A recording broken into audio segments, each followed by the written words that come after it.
গার্মেন্টসে কিউসি এর কাজ কি? গার্মেন্টস ইন্ডাস্ট্রিতে কিউসি কোয়ালিটি কন্ট্রোল এর কাজ হল পণ্যের গুণগত মান নিশ্চিত করা।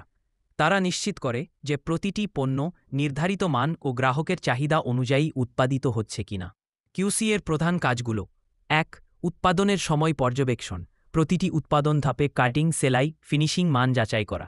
Inline inspection NNIN inspection. Production চলাকালে নিয়মিত চেক করা যাতে ত্রুটি ডিফেক্টস দ্রুত ধরা। ৩. Final inspection.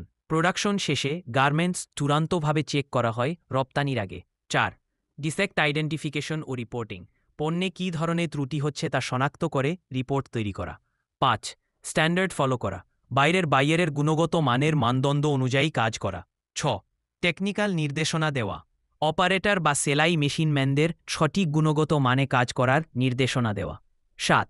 AQL acceptable quality level অনুসারে ইন্সপেকশন। নির্দিষ্ট সংখ্যক পণ্যের নমুনা নিয়ে মান যাচাই করা হয়।